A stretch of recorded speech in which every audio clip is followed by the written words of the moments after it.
218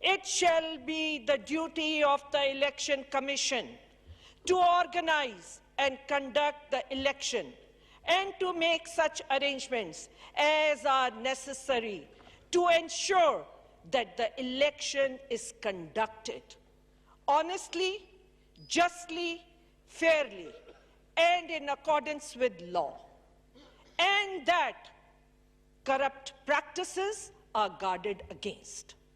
I will repeat, Speaker Sahab, and that corrupt practices are guarded against.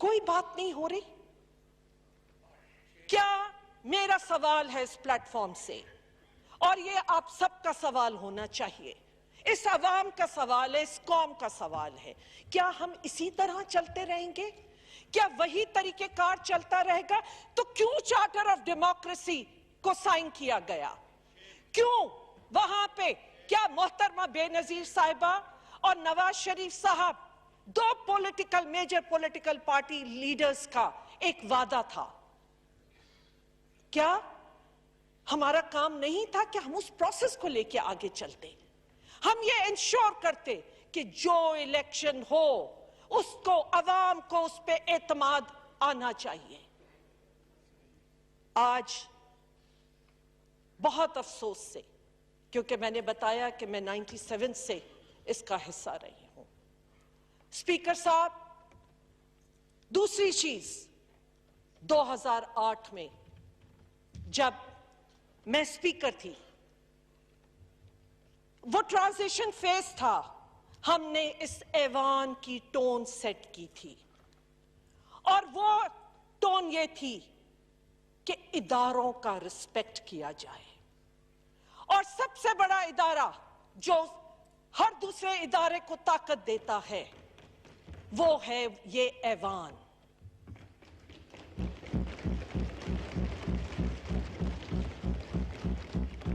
میں نے tone set کی تھی کہ اس کرسی کا رسپیکٹ کیا جائے۔ Speaker of the house who's the custodian اور سب سے بڑا ادارے کو ہیڈ کرتا ہے، اس کی رسپیکٹ کی جائے۔ میں نے ٹون سیٹ کی تھی کہ عوامی مسائل کے لیے یہ پارلیمنٹ استعمال ہو، نہ کہ ذاتیات کے لیے، اپنے مفادات کے لیے۔ اسپیکر صاحب، بہت ہیوی ہارٹ کے ساتھ میں کہتی ہوں، یہ ایوان وہ ایوان نہیں ہے۔ یہ ایوان میں نے بڑے بڑے senior parliamentarians, farmer prime ministers, اتنے جو پتہ نہیں مجھ سے بھی شاید پہلے سے اس ایوان کا حصہ رہے ہوں، ہم سب کا اس وقت ایک ریزالو تھا کہ اس کو اپنے رولز کے تحت چلانا ہے، اس ادارے کو کانسٹیٹیوشن کے تحت چلانا ہے۔ لیکن جو ڈے ون سے ہم نے نظارہ دیکھا، اسپیکر کی کرسی کا گھیراؤ by the senior members and former prime ministers, ہم کیا لیسن دے رہے ہیں ہم آنے والی جنریشنز کو؟ ہم باہر اگر قوم کی طرف جائیے، آج دیکھیے عوام کا آج شاید انٹرسٹ اس جمہوریت میں بھی نہ رہا ہو، خدا را اس کے مجرم ہم سب ہیں۔ اگر آج عوام کا کانفیڈنس اس پارلیمنٹ سے ختم ہوگا، اور ہوتا جا رہا ہے، پولیٹیشنز پر سے اگر ختم ہوتا جا رہا ہے، تو ہم سب اس کے مجرم ہیں۔ اسپیکر صاحب، پلیز میری درخواست ہوگی آپ سے بھی، اور چاہے وہ حکومتی ارکان جو آج یہاں موجود ہیں، میں ان سے بھی ریکویسٹ کروں گی کہ پلیز، اپوزیشن کی بینچز خالی ہیں لیکن یقیناً وہ یہ لائیو واچ کر رہے ہوں گے، کہ اس ایوان کو رولز کے تحت چلائیے، اس ایوان کو اس کانسٹیٹیوشن کے تحت چلائیے۔ بار بار کانسٹیٹیوشن کی بات کی جاتی ہے، لیکن یقین مانیے، آدھا کہہ کے، جھوٹ بول کے ہم عوام کو دھوکہ دے رہے ہیں، اس قوم کو دھوکہ دے رہے ہیں۔ اسپیکر صاحب، میری درخواست ہوگی آپ کے ذریعے، عہدوں کا رسپیکٹ کیجیے۔ Prime minister who is the chief executive of the country, اس کا رسپیکٹ کیجیے۔ لیڈر آف دا اپوزیشن، جو کہ وہ جمہوریت کے اوپر اور ایک اوورسائٹ اور چیک ہے، وہ ان کا بھی رسپیکٹ کیجیے۔ آپ ہر اس پارلیمنٹیرین کا، ہیڈ آف دا پارٹیز، ان کا رسپیکٹ کیجیے۔ اس کو جتنا ہم رولز کے تحت چلائیں گے اتنا ہی بہتری ہوگی۔ اسپیکر صاحب، آخر میں یہ بھی کہنا چاہوں گی، ہم انڈرسٹینڈ کرتے ہیں کہ پرائم منسٹر کو اور اس وقت اس ملک کو کون سے چیلنجز ہیں. جب سے آپ حکومت میں آئے، اکانومی بہت بڑا چیلنج، لائن آف کنٹرول کی وائیولیشن جو بارڈر کی سچویشنز تھی بہت بڑا چیلنج، پلوامہ انسیڈنٹ ہوا وہ بہت بڑا چیلنج تھا، FATF بہت بڑا چیلنج، اس کے بعد کووڈ. ویسے میں کووڈ کی مبارکباد بھی حکومت کو دینا چاہوں گی کہ جس طرح انہوں نے اس ایشو کو ہینڈل کیا، لیکن کووڈ نے دنیا کو ہلا دیا، دنیا کی اکانومی گرا دی. ہمارا ملک الحمدللہ کہ ہم بہت کچھ ضرور نقصان بھی ہوئے لیکن پھر بھی سنبھل گئے ہیں. اس کو سنبھالیے. اور میں یہ بھی کہوں گی کہ پرائم منسٹر صاحب، الیکٹورل ریفارمز کی ضرورت ہے، جوڈیشل ریفارمز کی ضرورت ہے، پولیس ریفارمز کی ضرورت ہے، FBI ریفارمز کی ضرورت ہے، اور اس کے ساتھ ساتھ آپ chief executive of the country ہیں. سندھ آپ کے نیچے، ضرور آپ کو سندھ ہو، بلوچستان ہو، جتنا جا سکتے ہیں جائیے، کیونکہ بدین کے لوگوں کی، سندھ کے پسماندہ علاقوں کی یقیناً ادھر صوبائی حکومتوں سے تو ہوگی لیکن آپ پہ نظریں ہیں. ہم چاہتے ہیں کہ ان تک بھی وہ فائدے پہنچے جو آپ کا یہاں سے فیڈرل گورنمنٹ سے جانا چاہیے. میں ایک دفعہ پھر آپ کو، آپ کی حکومت کو مبارکباد دیتی ہوں، اور یقیناً جب تک یہ کنٹینیوٹی آف دا پروسیس ہے، پالیسیز وہ ہوں گی، ہم آپ کے ساتھ ہیں. شیخ رشید صاحب. شکریہ جناب اسپیکر. میں مختصر بات کروں گا کیونکہ قوم پرائم منسٹر کو سننا چاہتی ہے. جناب اسپیکر، میں نے بہت دفعہ 14 لوگوں کو سارے سیاست کو اپسیٹ کرتے ہوئے دیکھا ہے. اب بھی 14 یا 16 ہی تھے، لیکن عمران خان نے جس طرح ایک تباہ حال معیشت کو استحکام دیا اور جس طرح $20 بلین بیرونی خسارے کی معیشت کو سرپلس کیا، اور 2.5 سال سے میں کوئی مالشیہ قسم کا وزیر نہیں ہوں اسپیکر صاحب. میں خدا کو گواہ بنا کے کہتا ہوں کہ جتنی محنت عمران خان نے اس ملک کو بحران سے نکالنے کی ہے، میں نے کئی لوگوں کے ساتھ کام کیا، انہوں نے نہیں کی ہے. اور آخری بات، جس طرح آپ نے عزم اٹھایا غریب کے لیے بھی، ہم دیکھیں یہ سارے لوگ کانسٹیچوئنسیز کی سیاست ہے. یہ انڈسٹریلسٹ، یہ میں آپ کو جو سب سے اہم بات کہنا چاہتا ہوں کہ آپ نے 200 ارب روپیہ اساس کے ذریعے 1.5 کروڑ لوگوں کو دیا. یہ بہت بڑی بات ہے جسے ہم اجاگر نہیں کر سکے عمران خان صاحب. یہ مالشیا اور واپس لے لیتا ہوں، کوئی بات نہیں، زندگی میں مجھے بھی کچھ واپس لینا چاہیے. اور جو پرائم منسٹر صاحب، آپ نے پلوامہ کی جنگ میں انٹرنیشنل بارڈر پہ جس طرح عظیم فوج نے ہندوستان کے چنے چبایا، آپ نے دانشمندی سے اس کھیل کو خراب نہیں ہونے دیا. آج پاکستان کے ساتھ، عمران خان کے ساتھ چین بھی ہے، ہمالیہ کی طرح امریکہ بھی ہے، روس بھی ہے. 42 ملکوں نے آپ کی قیادت میں ایکسرسائز کی ہے نیول کی، اور آج ہماری عظیم افواج 15ویں نمبر سے دنیا میں 10ویں نمبر پہ آ گئی ہیں. اس کا کریڈٹ بھی آپ کو جاتا ہے. کیونکہ بات لوگ آپ کی سننا چاہتے ہیں. صرف ایک بات کہنا چاہتا ہوں پرائم منسٹر صاحب، آپ ایک نئی زندگی میں داخل سیاسی ہونے جا رہے ہیں. 2.5 سال اقتدار کے دنوں کا پتہ نہیں چلتا جی. اقتدار کے دن چٹکی کی طرح گزر جاتے ہیں. اپوزیشن میں دن بڑے لمبے ہوتے ہیں. جب آدمی اپوزیشن میں ہوتا ہے تو آپ یقین کریں منگل ہی رہتا ہے، اور جب آدمی اقتدار میں ہوتا ہے پوچھتا ہے آج کیا تاریخ ہے، آج کیا دن ہے. اقتدار دیکھیں عمران خان صاحب 2.5 سال گزر گئے ہیں. 2.5 سال عمران خان صاحب گزر گئے ہیں. یہ IMF بھی دیکھا ہے، یہ ورلڈ بینک بھی دیکھا ہے، یہ اسلامک ملک بھی دیکھے ہیں. اب خدا کے آپ کو ایک نئی سیاسی زندگی دی ہے، غریب کے لیے نکل آئیں. یہ انڈسٹریلسٹ کبھی کسی کا نہیں ہوتا. میرے کان پک گئے ہیں یہ سن کے، یہ جاگیردار کبھی کسی کا نہیں ہوتا. میرے کان پک گئے ہیں یہ سن کے کہ جناب انکم ٹیکس کی یہ رعایت ہے، انکم ٹیکس کی یہ رعایت ہے.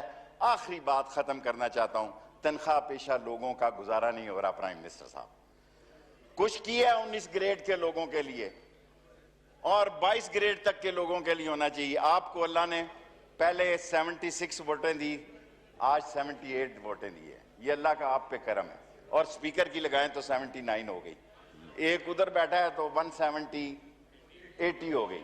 سو یہ اللہ تعالیٰ جو موقع آپ کو دے رہا ہے، میرا خیال ہے لاسٹ یہ پسے ہوئے لوگوں کے لیے، مظلوم لوگوں کے لیے، ان لوگوں کے لیے جن کا ہم مذاق اڑاتے ہیں، ان کے لیے یہ 2.5 سال آپ بجٹ میں ایسی رعایتیں دیں. IMF باتیں کرتا رہتا ہے، ورلڈ بینک باتیں کرتا رہتا ہے. آپ عام آدمی کو لے کے چلیں، اللہ تعالیٰ آپ کو اور آگے لے کے چلے گا انشاءاللہ. اور آخری بات، جس طرح آپ نے کشمیر پہ اپنا کردار ادا کیا ہے، جس طرح لوگوں نے باتیں کی ہیں، میں کشمیر کو اندر سے جانتا ہوں اور بطور کشمیری نہیں کہہ رہا بلکہ حقیقتاً ہندوستان اور کشمیر کو میں اندر سے جانتا ہوں. جس طرح آپ نے یونائٹڈ نیشن میں کشمیر کا کیس لڑا ہے، وہ ایک بہت تاریخی بات ہے. ہم حرمت رسول، اب آخری بات علی کا شکریہ کہ کالا کالا رسول اللہ کا علم آپ نے بلند کیا ہے. میں آپ کا سپاہی ہوں. ختم نبوت میں سب سے زیادہ قید میں نے کاٹی ہے. اگر کسی نے کاٹی ہے اس ملک میں میرے سے زیادہ ختم نبوت میں قید تو وہ مجھے بتائے. لیکن آپ انشاءاللہ کالا کالا رسول اللہ کا اور ختم نبوت کا، اور جس طرح آپ نے اس ملک میں اللہ کے نبی کا جھنڈا بلند کیا ہے، اللہ تعالیٰ اس ملک میں آپ کا جھنڈا بلند کرے. مسٹر پرائم منسٹر جناب عمران خان.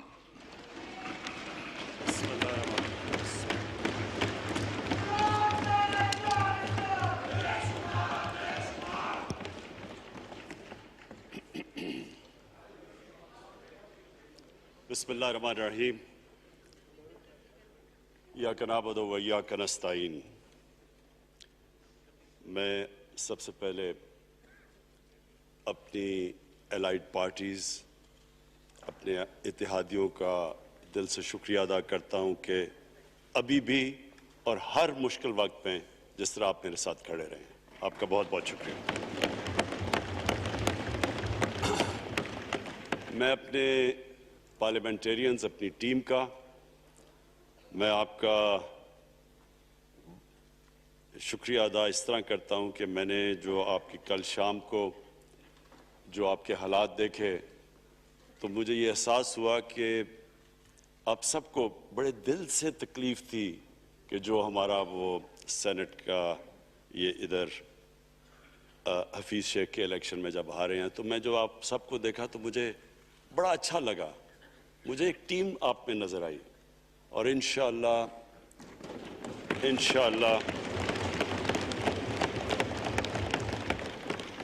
یہ ہماری ٹیم مضبوط ہوتی جائے گی. کیونکہ دیکھیں، اللہ کہتا ہے کہ میں تمہارے ایمان کو بار بار آزماؤں گا. اللہ قرآن شریف میں ہمیں کہتا ہے. وہ کیوں کہتا ہے؟ وہ آپ کے ایمان کو آزماتا ہے مضبوط کرنے کے لیے. جب آپ ایک مشکل وقت سے نکلتے ہیں آپ اور مضبوط ہو جاتے ہیں. اللہ نے ایک انسان کو ایک ایسا چیز، ایک ایسا اس کا جو سب سے بڑی جو اس کی مخلوق ہے، اشرف المخلوقات، اس کو جو اللہ نے بنایا ہے، اس کے اندر اس نے ایک کنڈیشن لگا دی ہے کہ اگر آپ نے بڑا انسان بننا ہے تو مشکل وقت کا سامنا کرو، ریزسٹنس کے ساتھ جاؤ. جسم ہمارا یہ ہے، جسم کو ہم بھاری ویٹ اٹھاتے ہیں، جسم تکڑا ہو جاتا ہے.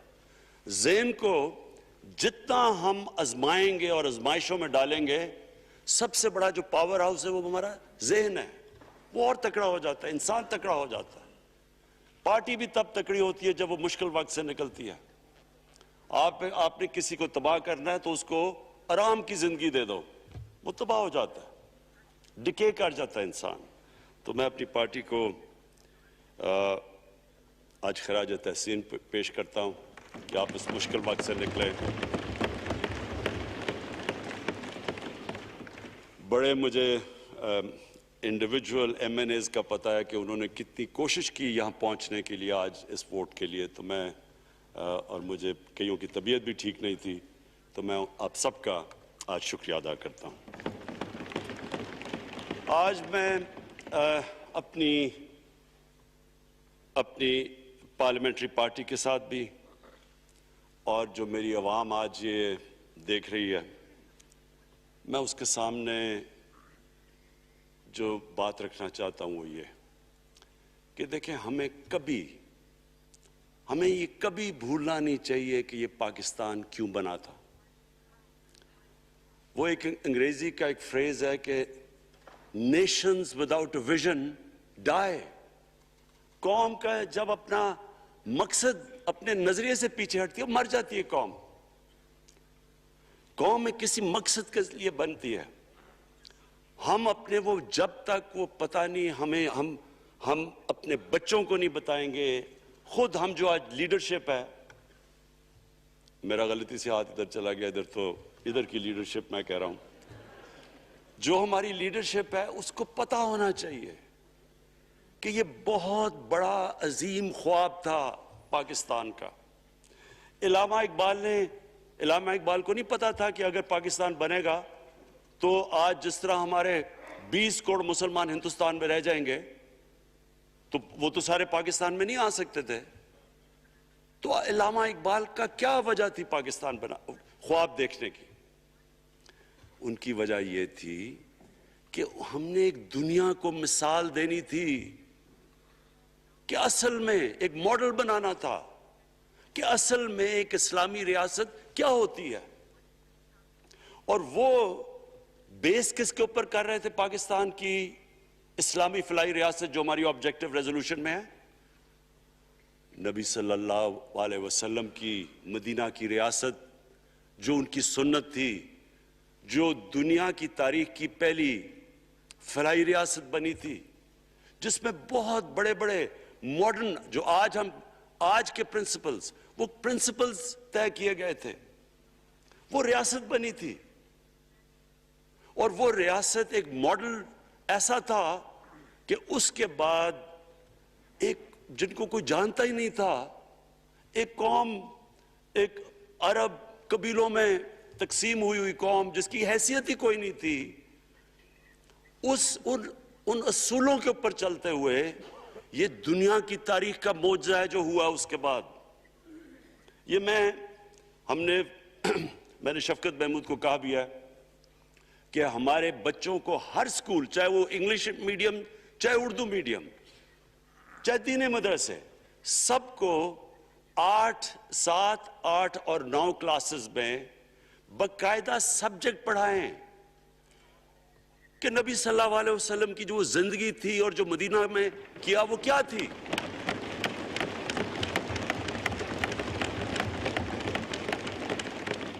تاکہ ان کو پتہ چلے کہ اس ملک کا مقصد کیا تھا۔ بڑے لوگ جو پاکستان نہیں چاہتے تھے وہ کیا کہتے تھے؟ وہ کہتے تھے کہ پاکستان تو بن گیا تو آپ نے جو مسلمان ہندوستان میں رہ گئے ان کو آپ نے سیکنڈ کلاس سٹیزن بنا کے چھوڑ دیا ہے۔ آج بیچارے مسلمانوں سے کیا ہو رہا ہے وہاں؟ تو وہ لوگ کہتے ہیں کہ اگر پاکستان نہ بنتا تو مسلمانوں کی زیادہ طاقت ہونی تھی۔ ایک ہندوستان میں اس طرح مسلمانوں کا برا حال نہیں ہونا تھا جو آج ہے۔ یہ ایک آرگیومنٹ دی جاتی ہے۔ اور اگر ہم پاکستان کو جس مقصد کے لیے بنا تھا اگر ہم ادھر نہیں لے کے جائیں گے تو وہ ٹھیک کہہ رہے ہیں۔ یہ تو نہیں تھا کہ وہاں ٹاٹا برلا تھے جو اربوں پتی اور یہاں یہ شریف اور زرداری اربوں پتی بن جائیں، اس لیے تو نہیں پاکستان بنا تھا۔ یہ ایک بڑی ہمیں ری الائن کرنا چاہیے اپنے نظریے کی طرف، ہمیں اپنا رخ چینج کرنا چاہیے واپس کہ یہ بڑا عظیم خواب تھا پاکستان کا۔ اور وہ جو تاریخ تھی، وہ جو اصول انہوں نے سیٹ اپ کیے، جن لوگوں کی حیثیت ہی نہیں تھی، یہ تاریخ کا حصہ ہے کہ اس کے بعد انہوں نے دیکھتے دیکھتے 15، 20، 30 سالوں کے اندر دنیا کی امامت کی۔ صرف امامت ہی نہیں کہ وہ تو منگولیوں نے بھی دنیا بڑی جلدی سے فتح کر لی تھی چنگیز خان نے بھی بڑی جلدی اس کی فوجوں نے فتح کر لی تھی، 100 سال کے بعد وہ ختم ہو گئے تھے۔ انہوں نے ایک دنیا کی عظیم سیویلائزیشن، جو ٹاپ سائنٹسٹ تھے، سارے دنیا کے ٹاپ سائنسدان، ایک عظیم کلچر، اور سب سے بڑی بات جو میرا آج میں یہ کہنا چاہتا ہوں، انہوں نے اخلاقیات، ایک اخلاقی، ایک مورل سٹینڈرڈ سیٹ کی دنیا میں۔ جب مسلمان گئے انڈونیشیا اور ملیشیا، وہاں تو کوئی مسلمان کی فوج نہیں گئی، وہاں تو کوئی تلواروں سے نہیں فتح کیا۔ مسلمان تاجروں کا وہاں کردار دیکھ کے لوگ حیران ہو گئے کہ یہ کون لوگ آئے ہیں جو بالکل ان کی morality ایسی، نہ وہ کوئی دغا بازی کرتے تھے، نہ وہ کوئی دھوکہ دیتے تھے، اپنی زبان پہ کھڑے ہو جاتے تھے۔ لوگ ان سے امپریس ہو گئے کہ کون سی قوم ہے۔ دیکھیں اسلام ایک، ہم غلط فہمی میں ہیں، یہ سمجھتا ہے کہ جی تلوار سے اسلام پھیلا تھا۔ اسلام پھیلا تھا کہ وہ ایک انسان کے کیریکٹر کو ریفارم کرنے آیا تھا۔ ہم جب اللہ سے مانگتے ہیں، ہم نماز میں ایک ہی چیز مانگتے ہیں کہ اللہ ان کے راستے پہ لگا جن کو تو نے نعمتیں بخشی، ان کے نہیں جو غلط تباہی کے راستے پہ چلے گئے۔ صرف نماز میں ہم یہ چیز مانگتے ہیں، ہر روز ہم پڑھ کے یہ مانگتے ہیں۔ یہ دو راستے ہیں، ایک ہے تباہی کا راستہ، ایک ہے عظمت کا راستہ۔ نعمتیں کس کو بخشیں؟ اللہ کے پیغمبروں کو، اور جو دنیا کا سب سے عظیم انسان، جو دنیا کا سب سے عظیم لیڈر، جس کو اللہ نے سب سے زیادہ نعمتیں بخشیں، ہمارے نبی صلی اللہ علیہ وآلہ وسلم۔ نہ کبھی اس طرح کا انسان آیا، نہ کبھی آ سکتا ہے۔ تو ہمیں راستہ بتایا کہ ایک ان کا راستہ ہے اور ایک دوسرا راستہ ہے، تباہی کا راستہ ہے۔ اور وہ جو ان کے راستے پہ چلتا گیا، وہ ایک عظیم انسان بنتا گیا۔ ایک کتاب ہے، میں اپنے لوگوں کو ریکمینڈ بھی کرتا ہوں، کہ دی عرب کانکویسٹ، وہ پڑھنے والی کتاب ہے۔ اس میں بتاتے ہیں کہ جب مسلمان ایک دم دیکھتے دیکھتے دنیا میں پھیل گئے، تو کوئی ایک آدمی نہیں تھا۔ ایک تو بڑے عظیم سپہ سالار تھا خالد بن ولید، لیکن وہ جو بھی بنتا تھا وہ جنرل عظیم بن جاتا تھا۔ وہ اس کتاب کے اندر لکھی انگریز نے ہے، وہ کہتے ہیں اس کی کوئی ایکسپلینیشن نہیں ہے کہ یہ کیسے ساری دنیا پہ چھا گئے۔ نہ ان کے پاس کوئی لیٹسٹ ویپنز تھے، ایک طرف رومنز تھے، دوسری طرف پرشینز تھے، وہ تو سپر پاورز تھے، ہتھیار تو ان کے پاس تھے۔ نہ ان کے پاس ہتھیار، نمبرز میں بھی وہ زیادہ تھے، ان کی فوجیں بھی زیادہ تھیں، لیکن وہ ساری دنیا پہ پھیل گئے اور ایک ایسا سیویلائزیشن بنا کہ زیادہ تر تو مسلمان نہیں تھے، وہ بھی ان کو مانتے تھے، کیونکہ ان کی اخلاقیات، ان کا عدل اور انصاف کا نظام، ان کا کیریکٹر، اس کی وجہ سے لوگ آئے ہیں۔ یہاں جو ہندوستان میں اسلام پھیلا ہے، یہ ہمارے جو بڑے بڑے بزرگ تھے، داتا صاحب، بلے شاہ، نظام الدین اولیاء اور بابا فرید، یہ لوگ تھے۔ ان کو لوگ دیکھ کے، ان کے کردار سے، ان کے انٹلیکٹ، انسانیت سے لوگ مسلمان ہوئے۔ تو ہم آج، میں جو یہ سینٹ الیکشن ہوا ہے، میں اپنی قوم کو یہاں، یعنی مجھے شرمندگی ہوتی ہے اسپیکر صاحب، کہ ہم وہ کدھر وہ خواب اور کدھر بکرا منڈی بنی ہوئی ہے ایک لوگوں کو خریدنے کے لیے، اور سب کے سامنے، یعنی ہمیں ایک مہینے سے پتا تھا کہ پیسہ جمع کیا جا رہا ہے اس سینٹ الیکشن میں، اور مجھے حیرت ہوئی کہ الیکشن کمیشن کہتا ہے کہ جی یہ تو پتہ نہیں کوئی ہم آزاد انسٹیٹیوشن ہے، یا میں ان کی کوئی آزادی کے اوپر لے رہا تھا، یا جی بڑا زبردست الیکشن، اچھا کہتے جی بڑا اچھا الیکشن کروایا ہے۔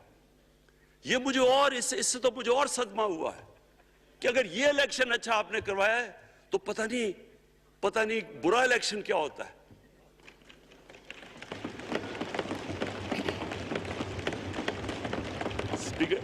اسپیکر صاحب یہ دیکھیں، مجھے یہ افسوس یہ ہوتا ہے کہ ہم ایک چیز سمجھتے نہیں ہیں۔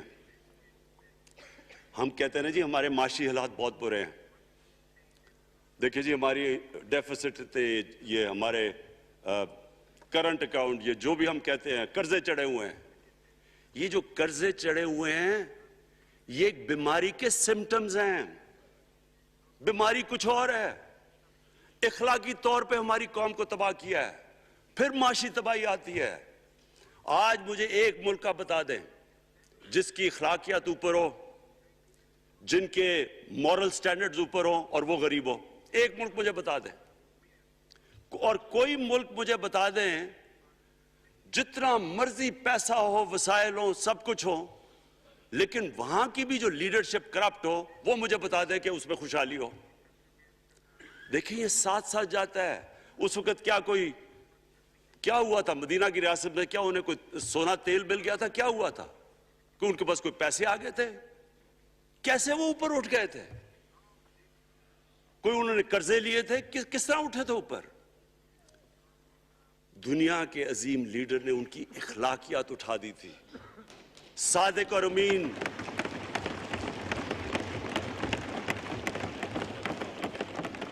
ایک قوم انہوں نے ہمیں بتایا. ہمیں قرآن میں اللہ حکم کرتا ہے کہ ان کی سنت پہ چلو. اللہ جب ہمیں کہتا ہے ان کی سنت پہ چلو، کیا ہم اللہ کو کوئی فائدہ پہنچا سکتے ہیں؟ ہماری بہتری کے لیے کہتا ہے.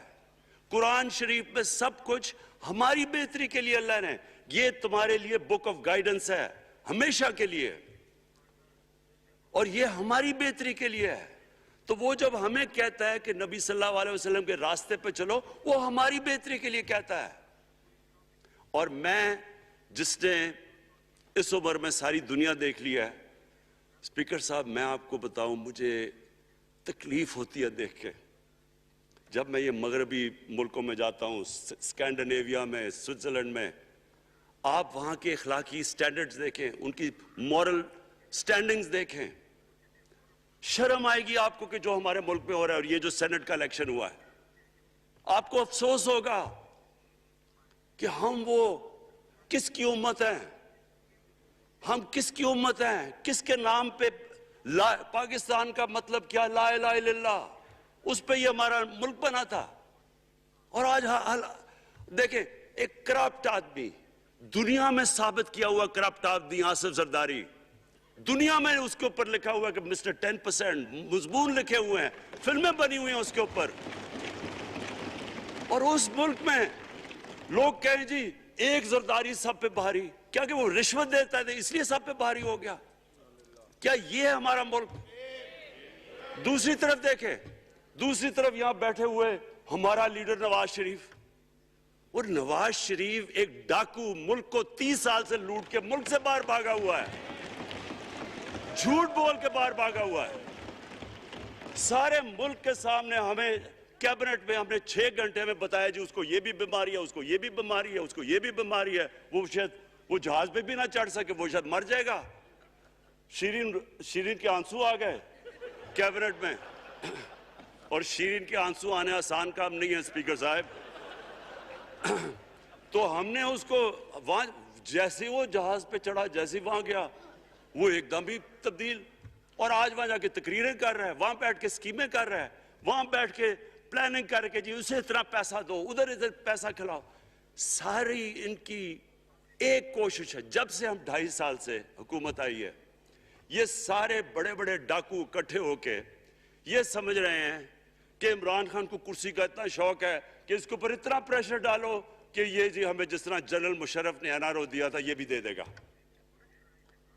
جنرل مشرف، فوج اس کے نیچے، عدلیہ اس کے کنٹرول میں ساری. کیونکہ میں ادھر ممبر پارلیمنٹ تھا اپوزیشن نہ ہونے کے برابر. جو اپوزیشن کے اندر جو مین آدمی تھا فضل الرحمان، وہ اس کے ساتھ ملا ہوا تھا. وہ 2 نمبر ہمیشہ سے تھا. رائٹ.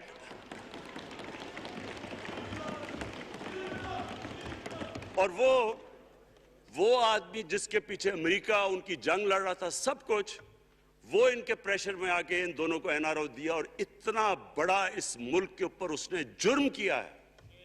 ان دونوں نے آ کے NRO لے کے دونوں ہاتھوں سے ملک لوٹا. اس کے بعد دونوں نے اس ملک کے اوپر 4 گنا زیادہ قرضہ چڑھایا. اسپیکر صاحب 6,000 ارب سے ہمارا قرضہ جو ٹوٹل لائبلٹیز 30,000 ارب پہ پہنچا دی. آج ہمارے اوپر کیا مسئلہ ہے؟ ہمیں یہ قرضوں کی قسطیں دیتے ہوئے بیچارے لوگوں کے اوپر بوجھ ڈالنا پڑتا ہے. یہ جو مہنگائی ہے اس کے بعد میں بعد میں بات کرتا ہوں، لیکن میں پہلے یہ بات کمپلیٹ کر لوں کہ دیکھیں اسپیکر صاحب، میں یہ 2.5 سال سے تماشا دیکھ رہا ہوں. یہاں پہلے دن پرائم منسٹر بن کے پرائم منسٹر تقریر کرنے جا رہا ہے، کھڑے ہو کے تقریر نہیں کرنے دی. کیوں تقریر نہیں کرنے دی؟ کیونکہ ان کو پہلے دن سے ڈر تھا کہ یہ ہمارے جو کرپشن کے کیسز یہ معاف نہیں کرے گا. کرپشن کے کیسز ہم نے نہیں بنائے تھے اسپیکر صاحب، یہ سارے ان کے دور کے کیسز بنے ہوئے ان کے اوپر. آپس میں تو ان کا مکمکا تھا، اپنا نیب کا چیئرمین آپس میں مل کے کیسز ان کے بند کر رہا ہے. عدلیہ اس وقت کی عدلیہ وہ ان کے ہاتھ میں تھی، ان کو تو مسئلہ ہی کوئی نہیں تھا. وہاں $60 ملین آصف زرداری کا سوئٹزرلینڈ میں پڑا ہوا ہے. وہ جج کہہ رہا ہے کہ واپس لے کے آؤ. وہ یوسف رضا گیلانی جو یہاں سے سینیٹر بنا ہے، وہ پاکستان کا $60 ملین پڑا ہوا ہے سوئٹزرلینڈ میں. وہ جج کہہ رہا ہے کہ واپس لے کے آؤ. وہ کہتا نہیں جی میں نہیں خط لکھتا. بھئی آپ کے باپ کا پیسہ تھا، پاکستانی قوم کا پیسہ تھا. اس کے اوپر وہ ڈسکوالیفائی ہو جاتا ہے. وہ ایسے پھر ہے جس طرح نیلسن منڈیلا کا ڈسکوالیفائی ہو گیا. اسپیکر صاحب، میں یہ چیزیں آپ کو اس لیے بتا رہا ہوں، میں تو ان کو 30 سال سے جانتا ہوں. دیکھیں، جب تک ہم اس ملک میں اپنی اخلاقیات ٹھیک نہیں کریں گے، مورل سٹینڈرڈز ٹھیک نہیں کریں گے، جب اس طرح کے الیکشن ہوں گے کہ کھل کے پیسہ چل رہا ہے اور ہم کہیں گے نہیں جی وہ پٹواری کیوں پیسے لیتا ہے، تو وہ تھانے دار کیوں پیسے لیتا ہے، وہ سرکاری نوکر، وہ تو بیچارہ جو نچلا طبقہ ہے وہ تو واقعی جس طرح شیخ رشید نے کہا ہے، مہنگائی جو بڑی ہے بیچارے لوگوں کی تنخواہ میں گزارا نہیں ہو رہا. ان کو ہم کہہ رہے ہیں کہ آپ بالکل ایماندار بنیں. اور یہ جن کا اتنا ان کے پاس پیسہ ہے اسپیکر صاحب، میں آپ کو یقین سے کہتا ہوں ان کو خود نہیں پتا کہ ان کا کتنا پیسہ باہر پڑا ہے. اتنے 30 سال سے چوری کر رہے ہیں یہ پیسہ، اور 30 سال سے پیسہ چوری کر کے اب ان کی کوشش یہ ہے کہ عمران خان کے اوپر پریشر ڈالو سارے چور مل کے کہ جی کبھی ہم گورنمنٹ گرا دیں گے، کبھی ہم وہ نکلاتے ہیں. آپ سوچیں فیٹف کے اوپر، اب فیٹف ہماری وجہ سے تو نہیں فیٹف پہ ہم گرے لسٹ میں آئے، یہ تو نون لیگ کے دور میں گرے لسٹ میں آئے ہیں. اب اگر فیٹف کی بلیک لسٹ میں پاکستان جاتا ہے تو یہاں سب کو پتا ہے کہ سینکشنز لگ جائیں گی. تو آگے مشکل سے ہم نے اکانومی کو سٹیبلائز کیا، مشکل سے. اگر بلیک لسٹ میں جاتا ہے تو اکانومی سیدھی نیچے. آج جو لوگوں کو مشکل پڑی ہوئی ہے، اور مشکل پڑی ہوئی ہے ہمارے لوگوں کو مہنگائی کی، اس کی وجہ یہ ہے کہ ہمارا روپیہ جو تھا تقریباً 107 روپے کا، آج 160 روپے کا. تو جب روپیہ گرتا ہے تو ساری چیزیں باہر سے مہنگی ہو جاتی ہیں، پٹرول، ڈیزل، بجلی. اب بجلی کی آدھی بجلی ان سے باقی ڈالر کانٹریکٹس کے اوپر بجلی کے کانٹریکٹ سائن کیے ہوئے ہیں. وہ سب کچھ باہر سے، دالیں مہنگی، جو چیز باہر سے امپورٹ کرتے ہیں، گھی مہنگا، ساری چیزیں مہنگی ہو جاتی ہیں. تو یہ سوچ لیں کہ اگر ہمارے اوپر سینکشنز لگ جائیں، اگر ہمارے اوپر فیٹف کی سینکشنز لگ جاتی تو یہ تو آپ تو سوچ ہی نہیں سکتے کہ یہ ملک میں کیا حال ہونا تھا. تو ہم اپنے ملک کے لیے فیٹف کی ریکوائرمنٹ پر لیجسلیشن کروا رہے ہیں، اور انہوں نے جناب اتنا بڑا وہ ذرا پکڑا، اتنا بڑا وہ لا دیا جی، اتنا بڑا جی، یہ 34 شکیں چینج کر دیں نیب میں. اب نیب کا فیٹف سے کیا تعلق ہے؟ انہوں نے سمجھا کہ اب عمران خان قابو آ گیا، اب تو یہ ڈر کے فیٹف کی بلیک لسٹ سے اب تو جناب ہمیں یہ 34 شکیں سائن کر کے تو نیب کو ختم کر دے گا. مطلب یہ کہ صرف ان کی چوری کے کیسز ختم ہو جائے، بس 1 پوائنٹ ایجنڈا ان کا. اور میں نے آپ کو پہلے دن یہاں سے کہا تھا، پہلے دن یہاں کھڑے ہو کے میں نے کہا تھا کہ ان کا صرف 1 پوائنٹ ایجنڈا. میں ان کو جانتا ہوں، جب یہ سارے اپوزیشن میں میرے ساتھ تھے. ان کا صرف ایک خوف ہے کہ یہ NRO نہیں دے گا، لہٰذا اس کو اتنا بلیک میل کرو. اور اب فیٹف کے اوپر تو یہ پھنس گیا ہے، تو اب اس سے لے لو اس سے کنسیشن لے لو تاکہ نیب ختم ہو جائے. اب سوچیں کیا ان کو ملک کا فکر ہے؟ کیا ان کو نہیں پتا تھا کہ کیا ہونا ہے اگر فیٹف کی بلیک لسٹ پہ چلے جاتے ہیں؟ اس کے بعد انہوں نے جلسے کرنے کی کوشش کی. بڑا جی پبلک نکالیں گے ہم, مینار پاکستان کے اندر جلسہ. مینار پاکستان کا یہ جانتے نہیں. دیکھیں ان کے بھی آگئے ایک شہزادہ ایک شہزادی جنہوں نے زندگی میں کبھی کام کیا ہی نہیں ہے, نہ ان کو پتہ ہے کہ سٹرگل ہوتی کیا ہے. جناب مینار پاکستان خود ہی اخباروں کے اندر اپنے آپ کو پیسے خرچ کر کے اخباروں میں ذرا نمایاں کر کے جناب انہوں نے مینار پاکستان میں جلسہ کر لیا. اب میں تو جانتا ہوں مینار پاکستان, اور میں تو اپنے لاہور کو بھی جانتا ہوں, میں تو اپنے لاہور شہر کو بھی جانتا ہوں. وہ لاہور شہر ملک کا کوئی پیسہ چوری کیا ہو اس کے خلاف تو نکلائے گا, لیکن بڑے بڑے ڈاکو اگر وہ سمجھ رہے ہیں کہ اپنی چوری بچانے کے لیے لاہور شہر کو نکالیں گے تو وہی ہوا جو ان کے ساتھ مینار پاکستان میں ہوا. اب آ کے جو ڈاکٹر فہمیدہ مرزا نے بڑا اچھا آپ کو ایکسپلین کیا. انہوں نے بتایا کہ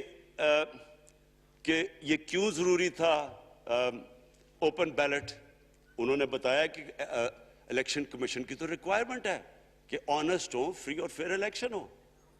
تو انہوں نے 2008 میں چارٹر آف ڈیموکریسی میں کہا ہوا کہ جی اوپن بیلٹ ہونی چاہیے دونوں پارٹیز نے. اور اس کے بعد ایک دم وہاں سے دونوں سب ادھر سے بھاگ کے اور کہتے نہیں جی خفیہ بیلٹ ہونی چاہیے.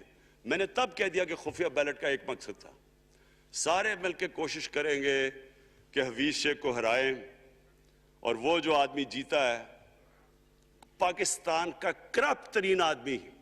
میں ایک چیز آپ کو آج کہتا ہوں, یوسف رضا کے آپ صرف ایسٹس دیکھ لیں, پرائم منسٹر بننے سے پہلے تھے اور اس کے بعد کیا ایسٹس ہیں. بس ایک چیز دیکھ لیں, کوئی آپ کو کچھ کرنے کی ضرورت نہیں ہے. آپ کو پتا چلے گا انہوں نے اس نے کیا کیا اپنے زمانے میں. تو اس کو لا کے یہاں بٹھا کے تو جناب انہوں نے سارا پیسہ لگا کے, اور ہمیں سب پتا تھا کیا ہو رہا ہے, اور اس کو جا کے جناب انہوں نے ہروا دیا حفیظ شیخ کو. اب کیا پیغام گیا سارے ملک میں اس کا؟ میں نے کیوں یہ آج ووٹ آف کانفیڈنس لی ہے, اس کا کیا پیغام گیا دنیا میں؟ سارے لوگوں کے سامنے اوپن ہارس ٹریڈنگ, لوگوں کو راتوں کو کال کر رہے ہیں. یا میں تو خاص داد دینا چاہتا ہوں, میرے ممبرز بیٹھے ہیں, خواتین بیٹھی ہیں جن کو کالیں گئی ہیں رات کہ جی 2 کروڑ سے ریٹ شروع ہوگا, ہم اب آپ کو آگے پیسے دیں گے. ان کو ساروں کو پیسے آفر کر رہے ہیں. اور پھر اگر میں صرف الیکشن کمیشن کو ایک چیز کہنا چاہتا ہوں, آپ مہربانی کریں پاکستان کی ایجنسی سے صرف ایک سیکرٹ بریفنگ لیں. آپ ان کو اندازہ ہوگا کتنا پیسہ چلا اس الیکشن کے اندر, پتہ چلوائیں کیا ہوا اس الیکشن میں, تاکہ آپ اس طرح کی سٹیٹمنٹ نہ دیں کہ جی ہماری کوئی آزادی ختم کر رہی ہے. میں آپ کی آزادی ختم کر رہا ہوں یہ کہہ کے آپ کہ یہ جو الیکشن میں ہوا ہے. اسپیکر صاحب, میں آج اس اوکیزن کے اوپر, کیونکہ مجھے اس میں کافی, میں 2.5 سال یہ بڑی چیزیں برداشت کرتا رہا ہوں, اور میں اس لیے صبر سے کرتا رہا ہوں کیونکہ ملک اتنا ہمارا مشکل میں ہے. جو ہمیں ٹائم ملا جب میری گورنمنٹ آئی, میں آپ کو یقین سے کہتا ہوں کہ ساری زندگی میری تو سٹرگل میں گزری. جو بھی آپ انسان کسی چیز میں کمپیٹ کرتا ہے, اگر آپ نے ملک میں اپنے سب سے ٹاپ 11 کھلاڑیوں میں پہنچنا ہے تو ایک بہت سارے ملک میں مقابلہ کر کے آپ وہاں پہنچتے ہیں. اس میں ایک بڑی سٹرگل ہوتی ہے, اونچ نیچ ہوتی ہے بڑی. اور پھر اگر آپ کو دنیا کے لیول پہ آپ کو اپنا, اگر آپ نے آپ کو منوانا ہے, اس کی اور ایک سٹرگل ہوتی ہے.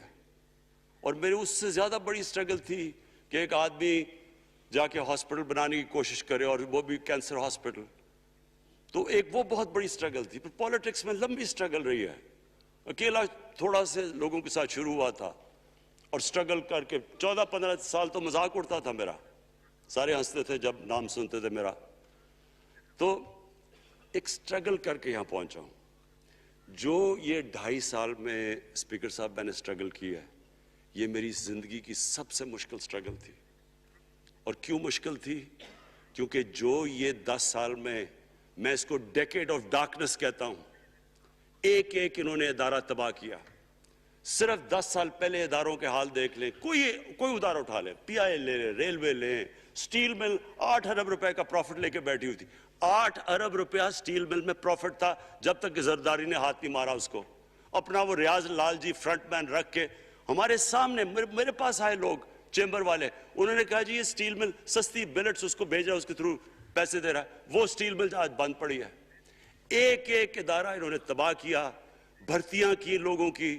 وہ ادارے اتنے بڑے بڑے ہو گئے ہیں کہ وہاں پینشنز ہی اتنی آ گئی ہے کہ کچھ بچتا ہی نہیں ہے سیلریز اور پینشن کے بعد کے ادارے کو ٹھیک کر سکے. ایک ایک ادارہ تباہ کیا. ملک کا سب سے بڑا جو کرنٹ اکاؤنٹ ڈیفیسٹ جس کے اوپر سارا پریشر پڑتا ہے, اگر آپ کا کرنٹ اکاؤنٹ یعنی کہ ڈالر زیادہ ملک سے باہر جا رہے ہیں اور کم اندر آ رہے ہیں تو پریشر روپے پہ پڑتا ہے, وہ گر جاتا ہے. تو وہ میں آپ کو بتا, جب روپیہ گرتا ہے تو غربت پھیل جاتی ہے ملک میں. تو سب سے بڑا current account deficit, fiscal deficits جو کہ آپ کی آمدنی اور خرچے, وہ بڑا ڈیفیسٹ. سارے ادارے خسارے میں. پاور کانٹریکٹس جو انہوں نے سائن کیے اسپیکر صاحب, یہ عمر ایوب آپ کو بتائے گا, وہ یعنی ایسے لگ رہا تھا کہ کسی دشمن نے آ کے ایک ملک کو نقصان پہنچانے کے لیے پاور کانٹریکٹ سائن کیے. ان کے اندر وہی پاور پروجیکٹس آپ کہیں اور دیکھ لیں کسی اور ملک میں, بلکہ اپنے ملک میں دیکھ لیں, اور وہ دیکھیں کہ انہوں نے کس پیسے بنائے, وہ کس پیسے پہ. گیس کا کانٹریکٹ سائن کیا ہم نے آ کے اسی ملک سے 30% کم پیسے پہ گیس کا کانٹریکٹ سائن کیا, ان کا ہی کانٹریکٹ چینج کیا. ساری گورنمنٹ جب اوپر سے پرائم منسٹر لگا ہوا پیسے بنانے, پرائم منسٹر ایک نوکری کر رہا ہے کس کے لیے, ایک دبئی کی کمپنی کے لیے. کبھی دنیا میں سنا ہے اس طرح؟ کبھی یہ مذاق سنا ہے جی کہ ملک کا پرائم منسٹر کسی دنیا کو دبئی کی کمپنی کے اندر نوکری کر رہا ہے؟ ادھر سے یہاں ڈیفنس منسٹر, ان کا فورن منسٹر, وہ دبئی کی کمپنی سے نوکری کر رہا ہے. اور وہ ایک انٹیریئر منسٹر, وہ کوئی سنا ہے سنتری بنا ہوا تھا کسی سعودی عربیہ کی کمپنی میں, مجھے نہیں پتا. کبھی یہ سنا ہے یہ ملک سے کسی ملک سے ایسا مذاق ہوا ہے؟ یہ سارے طریقے تھے اس ملک سے پیسہ منی لانڈر کر کے باہر لے جانا. آج مجھے یہ بتائیں, میں یہ جو سارے ہماری جو اپوزیشن ہے, میں ان سے سوچتا ہوں, میں کئی دفعہ ان کی شکلیں دیکھ کے پوچھتا ہوں ان سے کہ کیا آپ واقعی سمجھتے ہیں کہ آپ دونوں کے لیڈر ایماندار ہیں؟ کیا یہ واقعی سمجھتے ہیں کہ ان کی جو یہ دولتیں بڑی ہیں یہ ایمانداری سے بنی ہیں؟ یعنی کیا ان کو کوئی ملک کی فکر نہیں ہے کہ یہاں کا پیسہ, کیا ان کے بیٹے ہیں, میں ذرا مجھے یہ بتائیں, 3 دفعہ ملک کا پرائم منسٹر, اس کے دونوں بیٹے باہر بیٹھے ہوئے ہیں. میں لندن کو جانتا ہوں اسپیکر صاحب, وہ اربوں روپے کی پراپرٹی ہے, وہاں کے بڑے بڑے رئیس ان ایریاز میں نہیں رہ سکتے جدھر ان کے 2 بیٹے رہ رہے ہیں. ملک سے بھاگ گئے جی. ہم پاکستانی شہری نہیں ہیں. کیوں پاکستانی شہری نہیں؟ کیوں یہاں بتا ہی نہیں سکتے کہ وہ پیسہ کدھر سے آیا جو انہوں نے اتنی بڑی پراپرٹیز لی ہوئی ہیں. اور یہ کچھ نہیں ہے جو انہوں نے بنامی پراپرٹیز لی ہوئی ہیں. کسی کو اندازہ ہی نہیں ہے ان کا کتنا پیسہ باہر پڑا ہے. زرداری کے پاس کیا تھا پہلے, اس کی جو باہر پراپرٹیز ہے. تو کیا ان لوگوں کو نہیں پتا کہ اس ملک کا پیسہ چوری کر کے یہ باہر لے کے جا رہے ہیں اور یہ پھر بھی ان کی سپورٹ کر رہے ہیں؟ اور یہ جو سینٹ کا الیکشن, کیا انہیں نہیں پتا کہ بڑا جی عقل مند پولیٹیشن ہے زرداری, لوگوں کو رشوت دے کے ان کو خرید رہا ہے. ساری قوم کے سامنے یہ ہو رہا ہے. میں یہ صرف آخر میں یہ کہنا چاہتا ہوں اس ایشو کو ختم کرتے ہوئے کہ دیکھیں اسپیکر صاحب, کوئی ملک آگے نہیں بڑھ سکتا ایسے. میں اکیلا عمران خان کو کرپشن کر کے کرپشن نہیں ٹھیک کر سکتا. میں عدلیہ کو کیا, کیسز تو عدلیہ میں ہے یا نیب کے اندر ہے, میرا تو ان کے اوپر کوئی کنٹرول نہیں ہے. میں آج پاکستان کی عدلیہ کو اور نیب کو, جو آپ کو میری گورنمنٹ سے مدد چاہیے کنوکشنز کرنے کے لیے, ساری چیزیں ایک طرف, یہ اس ملک کا سب سے بڑا مسئلہ ہے. جب تک آپ لوگوں کو سزا ہی نہیں دیں گے,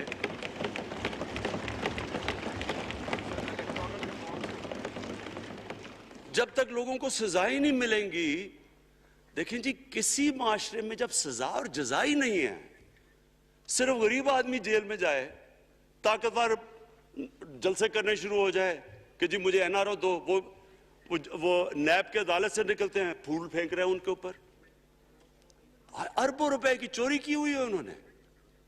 وہ تو اسپیکر صاحب, میں ایک معاشرہ کرپشن کے خلاف لڑتا ہے. آپ جتنے مرضی قانون بنا دیں, وہ کرپشن کے خلاف, وہ کرپشن نہیں ختم کر سکتے. معاشرہ فیصلہ کرتا ہے کہ ہم نے اس ملک میں کرپشن نہیں ہونے دینی. معاشرے کی اخلاقیات ایسی ہونی چاہیے کہ جو کرپٹ آدمی ہو وہ کبھی اس کی شکل نہ دکھا سکے پبلک کے اندر. جو میڈیا کا رول ہے, میں اپنے میڈیا والوں کو بھی کہنا چاہتا ہوں, جو اسحاق ڈار سے کیا تھا ہارڈ ٹاک میں اسٹیون سیکر نے, وہ ہر جگہ یہ ہوگا. آپ جب بھی کسی بھی مغربی معاشرے میں کسی نے پبلک کا پیسہ چوری کیا, اس کی جرات نہیں ہوگی ٹی وی پہ جانے کے لیے. میں نے تو وہاں دیکھا ہوا ہے, بڑے بڑے نام, ایک دھبا لگتا ہے آپ کے اوپر کرپشن کا کیس, آپ سارے میڈیا سے باہر ہو جاتے ہیں. یہاں ہر روز شام کو بیٹھ کے اربوں روپے کی کرپشن کی ہوئی ہے, ان کو کسی نے قتل کیے ہوئے ہیں, اور آرام سے بیٹھ کے جناب میں لیکچر دے رہا ہوتے ہیں. اسپیکر صاحب, معاشرہ لڑتا ہے, اس کے اندر ہمیں سب کو مل کے اپنے ملک کو اگر بچانا ہے, معاشی طور پہ بھی بچانا ہے, پہلے ہمیں اپنے اخلاقی سٹینڈرڈز ٹھیک کرنے پڑیں گے. سارے ملک کو مل کے لڑنا پڑے گا. اگر ہم نے اپنے بچوں کے مستقبل کو بچانا ہے, اپنی آنے والی جنریشنز کو بچانا ہے, اس ملک کو ایک عظیم ملک بنانا ہے, تو وہ شروع ہوگا جب ہم مدینہ کے ریاست کے سب سے بڑے اصول عدل اور انصاف, کیونکہ انصاف اور عدل جب ایک معاشرے میں آ جاتا ہے, جب ایک معاشرہ کھڑا ہو جاتا ہے میریٹوکریسی کے اوپر, جب ایک معاشرے میں صرف ایک جو کرپٹ ہے, جتنا مرضی طاقتور ہو وہ جیل میں جاتا ہے اور عام آدمی اوپر آ سکتے ہیں, وہ معاشرہ تب آگے بڑھتا ہے. تو میں صرف اس کے اوپر یہ کہنا چاہتا ہوں کہ مجھے ساری قوم کی اس میں مدد کی ضرورت ہے. میں اپنی ساری زندگی کوشش کر چکا ہوں اور کرتا رہوں گا. میں تو اپنی پارٹی کو یہ بھی کہا تھا کہ اگر میری پارٹی ساری بھی چھوڑ دے, میں اکیلا بھی ان کے خلاف لڑتا رہوں گا. میں تو کبھی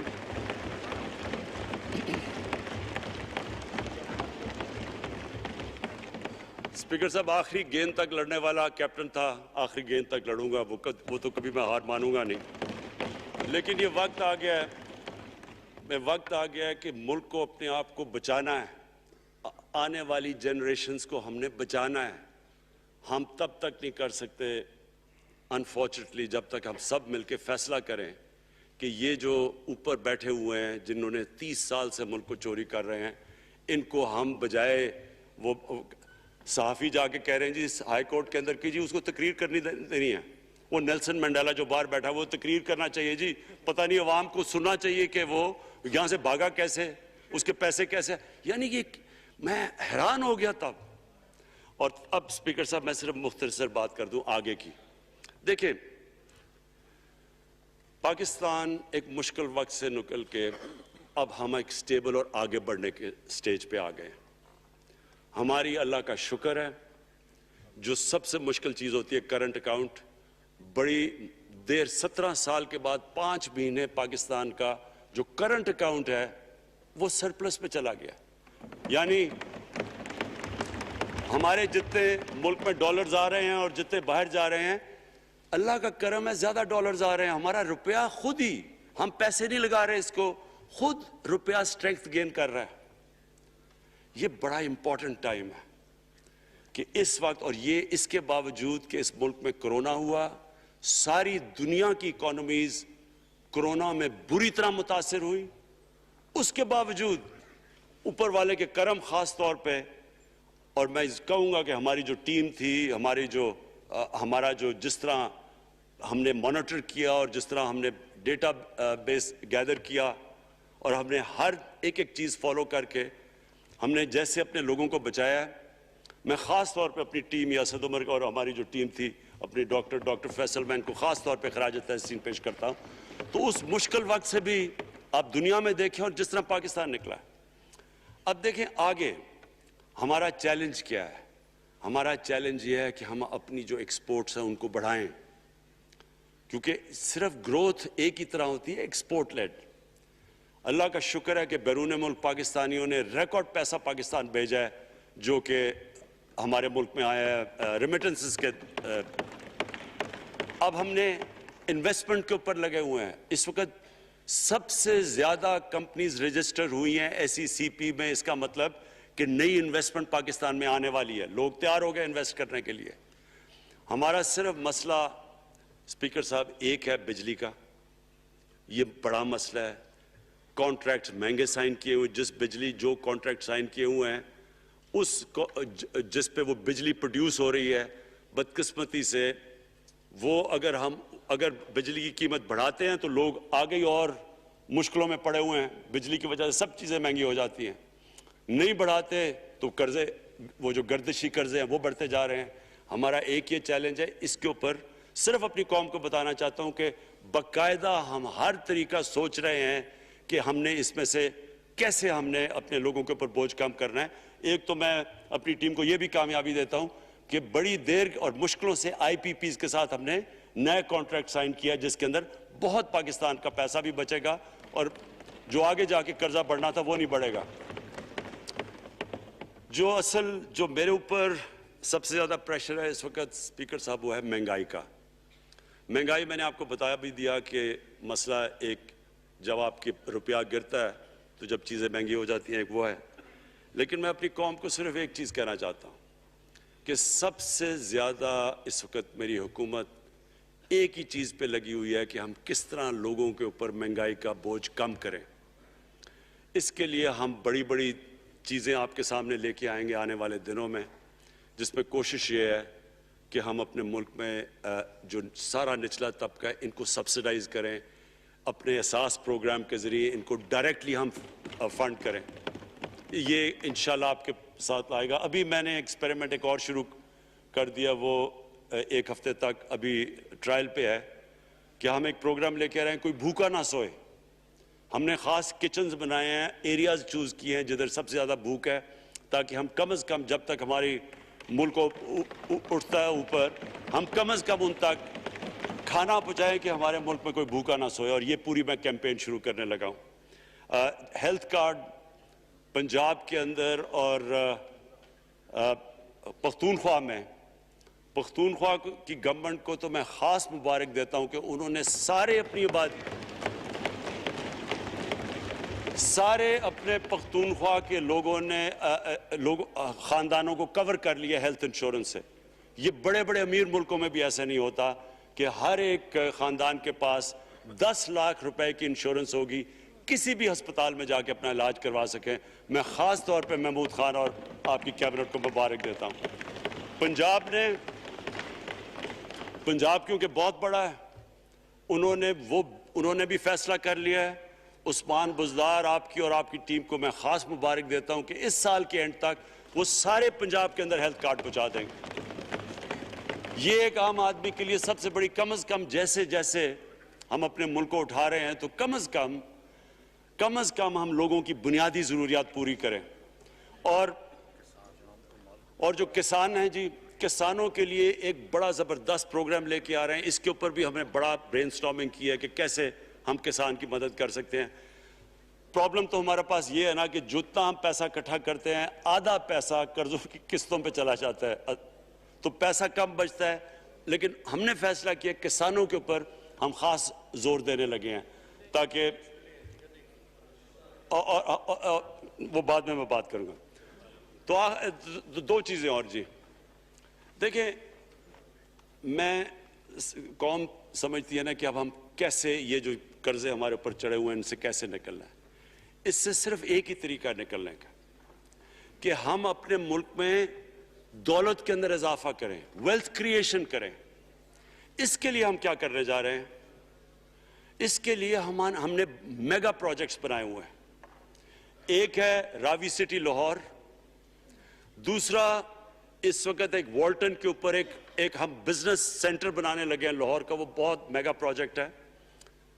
اور پھر تیسرا جو ہے ایک جزیرہ بنڈل آئلینڈ کراچی سے تھوڑے 1-2 کلومیٹر کے فاصلے پہ، ان سے یہ کیوں کرنے جا رہے ہیں؟ میں صرف لوگ سمجھے کہ کیوں. ایک تو یہ ہمارے شہر پھیلتے جا رہے ہیں، جتنا شہر پھیلتا جائے گا نہ آپ ان کو سیوریج دے سکتے ہیں، نہ پانی دے سکتے ہیں، نہ صفائی کر سکتے ہیں. تو جو دنیا کے ماڈرن سٹیز ہیں وہ اوپر جاتے ہیں، یعنی وہ بلڈنگ اوپر جاتی ہے، بجائے اگر آپ پھیلتے جائیں تو مشکل ہو جاتا ہے سرو کرنا. تو ایک تو ماڈرن سٹیز پہلی دفعہ بنا رہے ہیں پاکستان میں اسلام آباد کے بعد. ایک وہ راوی سٹی، وہ بہت ضروری ہے. اس سے لاہور کا جو پانی نیچے جاتا جا رہا ہے وہ ہم وہاں بیراج بنا کے پانی اس کا بچانے لگے ہیں. اور دوسرا ماحولیات کے لیے وہاں ہم بہت بڑے پیمانے پہ اربن فارسٹ اور درخت اگانے لگے ہیں، کیونکہ وہاں لاہور میں بہت بڑا پرابلم ہے اس کا. وہی بنڈل آئلینڈ کا بھی مقصد یہ ہے کہ وہاں سارا سیوریج جا رہا ہے کراچی کا، اس کی سیوریج کو ٹریٹ کریں اور ایک ماڈرن سٹی بنائیں، بجائے کراچی پھیلتے پھیلتے حیدرآباد پہنچ جائے. ایک پوری اوپر سٹی بنائیں جو ایک ماڈرن سٹی ہو. تو لیکن اس کا اصل مقصد یہ ہے کہ اس سے پیسہ جنریٹ ہوگا، اربوں کھربوں روپیہ ہم جنریٹ کریں گے اور اس پیسے سے ہم پھر یہ قرضے واپس کریں گے. اور دوسری چیز، باہر سے انویسٹمنٹ آئے گی. بیرون ملک پاکستانی جو سب سے بڑا ملک کا اساس ہے، وہ باہر آ کے وہ ان کے اندر انویسٹ کرنے کے لیے تیار ہے، ان بڑے بڑے پروجیکٹس کے اندر. اور جیسے فورن ایکسچینج آئے گا، ہمارے ریزروز بڑے ہوں گے، ہمارا روپیہ سٹیبل ہوگا، اور اس سے جو ویلتھ کریشن ہوگی، اس سے ہم پھر اپنے قرضے واپس کریں گے. اس کے علاوہ 50 سال کے بعد 2 بڑی ڈیمز بن رہی ہیں. پاکستان کی تاریخ میں صرف 2 بڑی ڈیمز تھی، اب یہ 2 اور بادشاہ ڈیم اور ممن ڈیم بنا رہے ہیں. یہ انشاءاللہ ان کے اوپر کام شروع ہو گیا ہے. لیکن مجھے جو آخر میں بات کہنی ہے اسپیکر صاحب، وہ یہ کہ پاکستان کو آگے بڑھنے سے کوئی نہیں روک سکتا انشاءاللہ.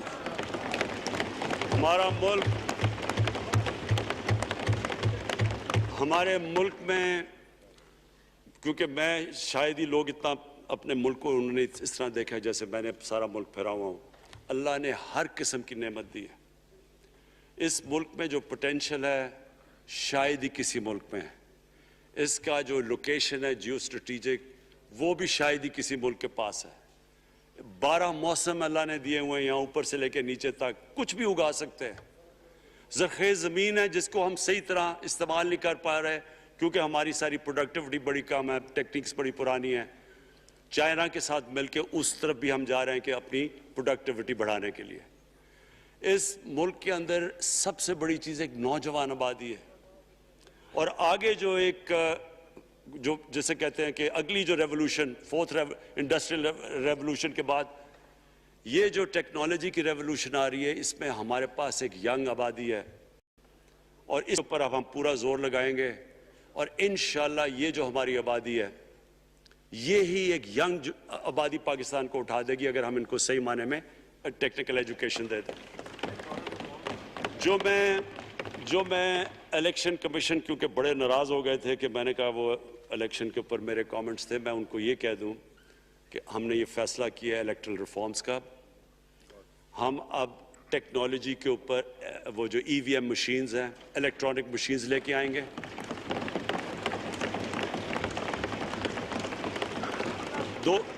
دو چیزیں کر رہے ہیں. اوورسیز پاکستانیز کے لیے اب پورے لگے ہوئے ہیں کہ اوورسیز پاکستانیز بھی ووٹ ڈال سکیں. اور دوسری چیز الیکٹرانک مشینز لے کے آ رہے ہیں. اور کیونکہ یہ الیکٹرانک مشینز کے بغیر ہمیں الیکشنز نہیں کرنے چاہیے، نہیں تو جو ہارتا ہے وہ کہتا جی داندلی ہو گئی. ہم نے اس طرح کا سسٹم لے کے آ رہے ہیں کہ امریکہ کے اندر جب ڈونلڈ ٹرمپ نے کہا کہ الیکشن میں داندلی ہوئی ہے، سارے انہوں نے جب الیکشن کھولا تو ایک بھی وہ نہیں ثابت کر سکے داندلی ہوئی، کیونکہ الیکٹرانک مشینز تھی، ان کے پاس وہ سسٹم تھا. انشاءاللہ وہ سسٹم لے کے آ رہے ہیں تاکہ ہمیشہ کے لیے آگے سے یہ چیز ختم ہو جائے کہ جو ہارا تھا وہ ہار مانے گا، جو جیتے گا وہ جیت. جس طرح کہ انشاءاللہ ہماری حکومت کرے گی، جس طرح کہ ایز کیپٹن پاکستان دنیا کی کرکٹ کی تاریخ میں پہلی دفعہ نیوٹرل امپائرز میں لے کے آیا تھا. بہت بہت شکریہ. 178 کی بھاری اکثریت سے اعتماد کا ووٹ حاصل کرنے کے بعد وزیر اعظم عمران خان قومی اسمبلی میں اظہار خیال کر رہے تھے. Republic of Pakistan. I hereby prorogue the National Assembly session summoned on Saturday 6th March 2021 at 12:15 p.m. on the conclusion of its business. Dr. Arif Alvi, President. 178 کی بھاری اکثریت سے اعتماد کا ووٹ حاصل کرنے کے بعد وزیر اعظم عمران خان قومی اسمبلی میں اظہار خیال کر رہے تھے. اعتماد کے اظہار پر اپنے اتحادیوں کا مشکور ہوں.